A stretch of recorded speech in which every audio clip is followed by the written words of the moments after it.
nouvelles infos viennent de sortir à propos de l'enquête sur le drame de Crans-Montana et ces infos-là sont vraiment terribles et très dérangeantes.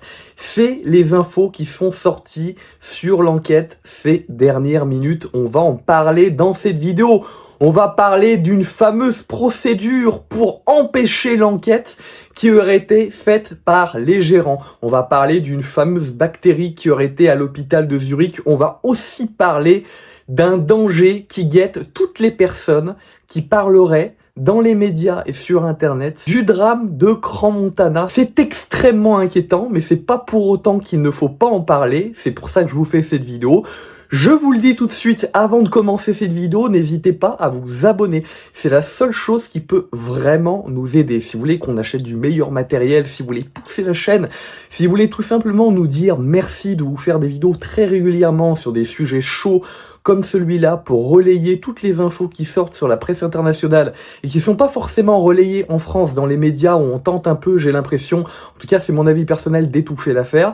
Si vous voulez nous remercier, cliquez sur vous abonner. Il y a beaucoup de gens qui nous regardent qui sont pas abonnés, donc faites-le si vous le pouvez, c'est gratuit et ça nous aiderait énormément. Je vous en serais extrêmement reconnaissant. N'hésitez pas aussi à liker la vidéo. Vous pouvez maintenant la booster. Une fois que vous l'avez liké, vous pouvez faire boost.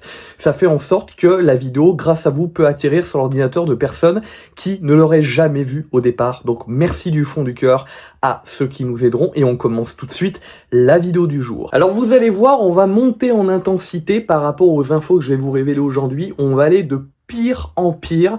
Donc ceux qui vont rester jusqu'à la fin de la vidéo, eh bien vous aurez des infos de dingue, totalement folle à la fin. La première info qui nous vient, c'est concernant une bactérie qui apparemment traînerait à l'hôpital de Zurich où seraient soignées certaines victimes, dont le fameux jeune qui est décédé, la 41e victime qui est décédée il y a quelques jours, aurait en fait été décédée à cause de cette bactérie très résistante et qui toucherait les victimes du drame de Crans-Montana, les très graves brûlés qui seraient dans l'hôpital de Zurich. On comprend pas trop comment cette bactérie a pu se retrouver là, mais après c'est toujours possible qu'elle ait été ramenée par n'importe quoi. On ne connaît pas trop les causes pour l'instant, peut-être qu'on aura des explications par la suite et je vous les communiquerai si possible. En tout cas, on adresse nos condoléances à la famille de ce jeune homme qui est décédé il y a quelques heures, qui est la 41e victime du drame de Crans-Montana. La deuxième info, c'est que la mairie de Crans-Montana, la municipalité, va débloquer plusieurs millions d'euros pour les familles de victimes. Ça a été dit par le responsable de la ville qui est, lui, visé par énormément de critiques. Je vais pas donner son nom, mais je pense que ceux qui sont au courant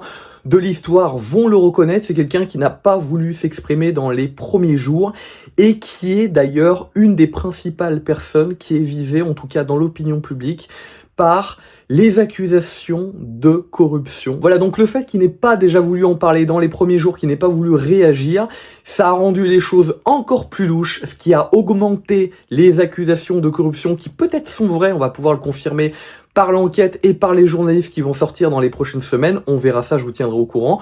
En tout cas, moi je trouve ça un peu tardif, un mois après, de communiquer en disant on va débloquer. De toute façon, rien ne pourra remplacer toutes ces victimes qui ont été tués dans des conditions terribles et c'est ce que dit beaucoup de parents. Il y a beaucoup de parents qui s'expriment ces dernières heures, qui disent vraiment que leurs fils et leurs filles, leurs gamins ont été tués. Voilà, ils répètent que les issues de secours étaient fermées de l'extérieur, je le rappelle bien, et que tout était inflammable au niveau du plafond. Donc ces familles de victimes répètent bien dans les médias. Il y a beaucoup de gens qui disent non, mais qui essaient de minorer en disant que tout ce qui n'était pas aux normes, c'était pas si grave que ça, que les responsables sont les employés alors qu'ils étaient au courant d'absolument rien concernant les choses qui n'étaient pas aux normes, qu'ils avaient environ 3 secondes jusqu'à 10 secondes pour se rendre compte que c'était pas quelque chose qu'il fallait faire lorsqu'on leur a donné l'ordre de prendre les bouteilles et les trucs qui ont mis le feu au plafond. Moi je pense que c'est pas du tout de la faute des employés, en restant logique, ils avaient quelques secondes pour s'en rendre compte.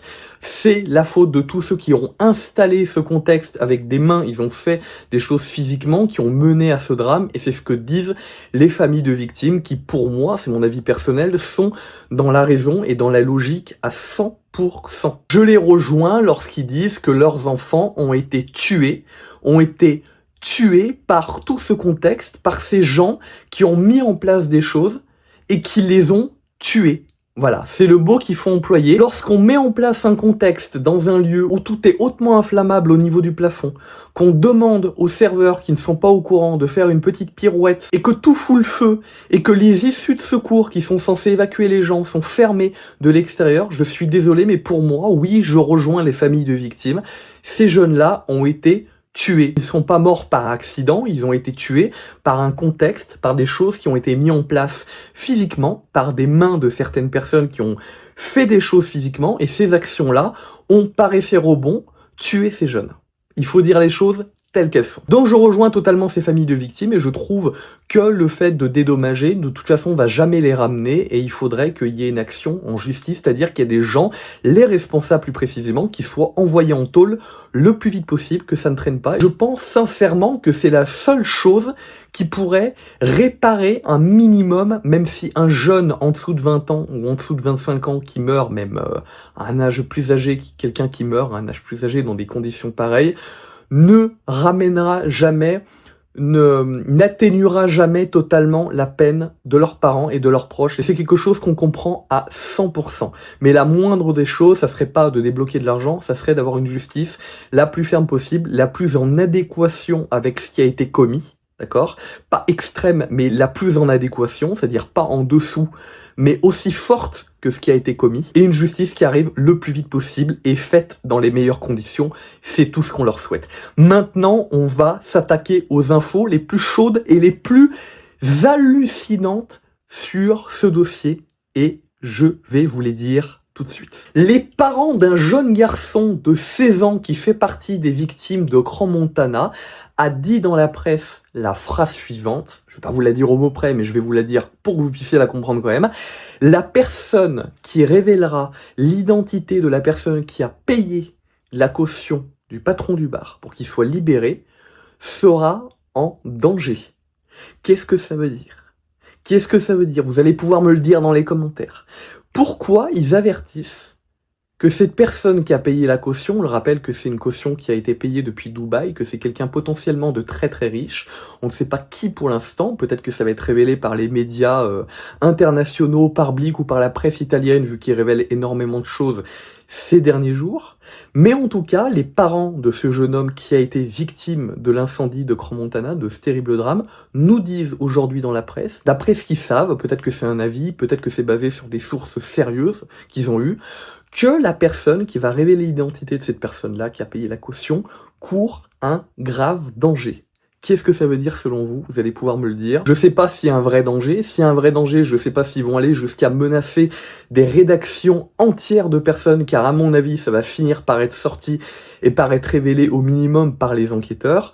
Qu'est-ce que ça veut dire selon vous? Si vous savez ce qu'il vous reste à faire, abonnez-vous, poussez la vidéo, parce que le métier de journaliste n'est pas toujours simple et n'est pas toujours non risqué lorsqu'on travaille, lorsqu'on révèle, même si je fais que relayer, je ne travaille pas sur ce sujet en tant qu'enquêteur, hein, mais je relaie ce qui est dit dans la presse internationale pour rendre hommage à une personne que j'ai connue, qui était extrêmement gentille et qui est morte dans cet incendie. Donc je sens que je dois relayer tout ce qui est dit dans la presse internationale, qui n'est pas forcément dit sur Internet en France, pour qu'un maximum de personnes le sachent. Donc c'est un besoin que j'ai, mais c'est pas forcément quelque chose qui est pas risqué. Donc si vous voulez m'encourager, vous voyez, par rapport à ce que ses parents disent, vous savez ce qu'il vous reste à faire. Si vous voulez pousser la chaîne, la vidéo, n'hésitez pas à vous abonner, à liker, c'est pour ça aussi que je vous le disais au départ. Est-ce qu'ils vont aller jusqu'à menacer des gens? Eh bien ça, je ne le sais pas du tout.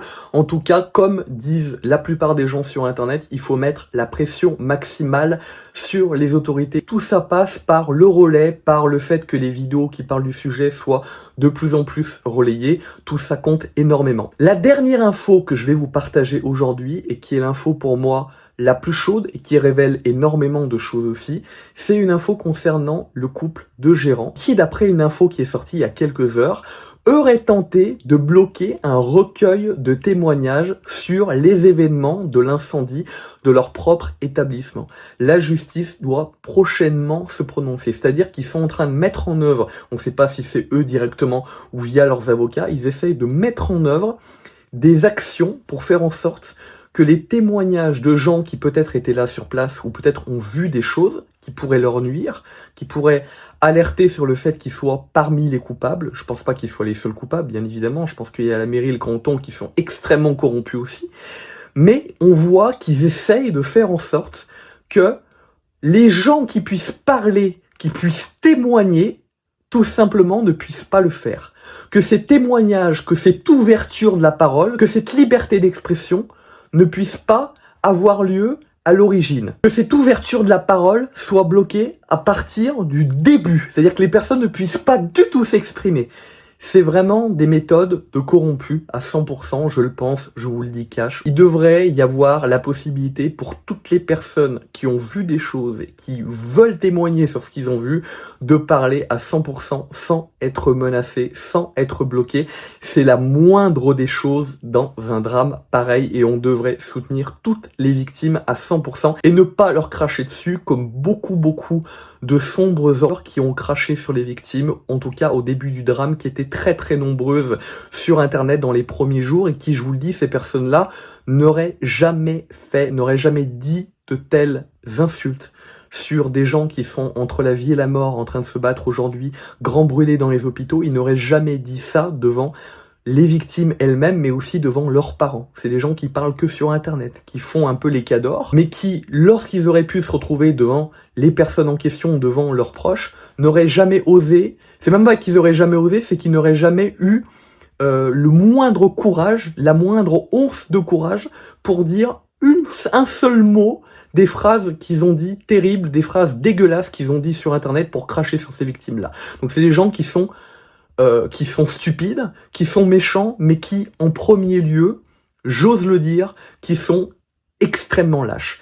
Ils sont la lâcheté incarnée, ils sont la méchanceté incarnée, mais surtout ils sont la lâcheté incarnée parce que c'est des gens qui sont peureux et qui le font uniquement parce qu'ils sont cachés derrière un écran sur Internet. Merci à tous d'avoir aidé cette vidéo, et quant à moi, eh bien, je vous dis à bientôt. N'hésitez pas à me dire si vous voulez plus d'infos sur ce sujet, si vous voulez qu'on relaie les prochaines infos qui sortent dans la presse internationale sur le drame de Crans-Montana. Merci à tous et à bientôt. Ciao!